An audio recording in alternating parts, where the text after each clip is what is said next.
I think the reaction they should have had is say, well, whatever.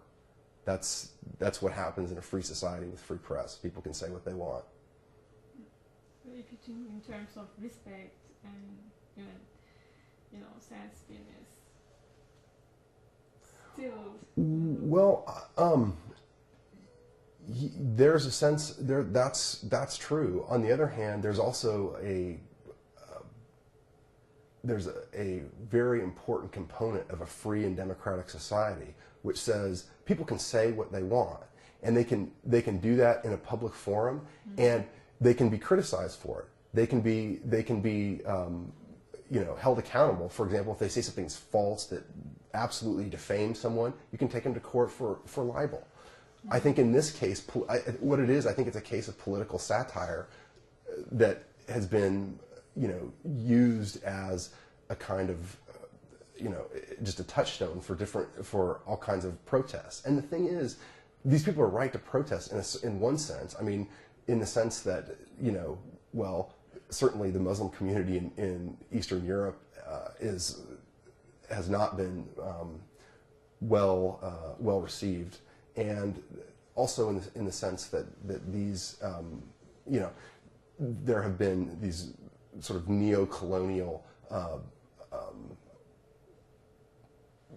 what you would call, I guess, neocolonial problems foisted upon them, but by the same token, I think I really think it's an overreaction. I think that, yeah, that's in a free society. People can say what they want. Political satire is what it is, and I think if they had I recall, I think back, and all of the satirical cartoons that came out in relation to Mel Gibson and The Passion of the Christ after that movie came out, and there was all kinds of fun being poked at those, and you didn't see Americans or European Christians going to whatever embassy of the country that those were printed in and throwing eggs and reacting in that way. So yeah, no, I think. What about Jews? Huh? Or Jewish people, they really reacted. Well, yeah, and I think I agree. I mean, I think the Jews constantly are overreacting. I mean, the Jews certainly reacted to the movie The Passion of the Christ, yeah. But I think that's it. I think people take their religion way too seriously, and that's one of the reasons that dialogue is often cut off, is because I have the absolute truth. This is my view of the sacred, and that's a private thing. That should be a personal thing and not a public thing. That's how I view it. Yeah. Great. Questions about the trip or anything you experienced with IID people?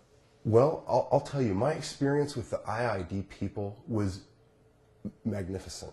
The people that were with us during the trip, Jafar and Batul and Turan and Zelda, they were wonderful people. And one thing that I found is that they really did, walk the walk, so to speak, to use an American expression. They were very committed to their faith tradition, and that showed in how they interacted with us. That showed in, their beliefs were sort of manifest in their life. And I really appreciate that. That's a great change of pace for me, being from Oklahoma. I see these people all the time who they make these great claims about their faith tradition, and they don't live anything like what they claim to believe.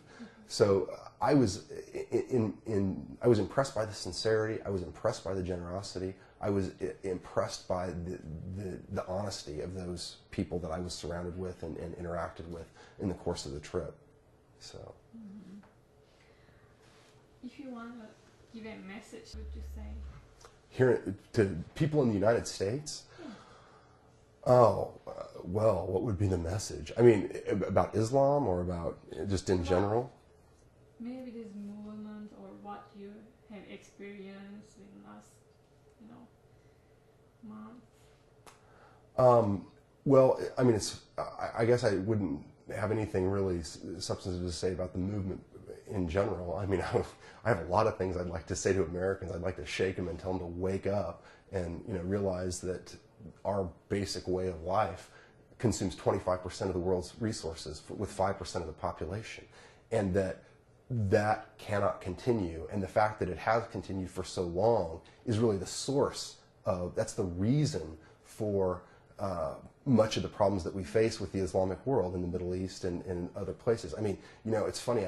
I see these people driving around in, you know, Ford Excursion SUVs with a bumper sticker that says "War is not the answer."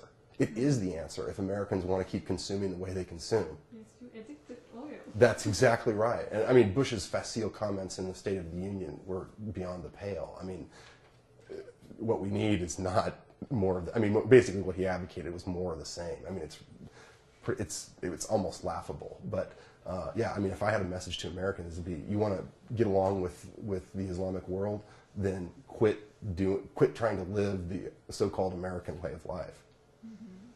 That needs to become negotiable. In fact, it needs to be radically changed. Okay, thank you. Yeah, thank you. That.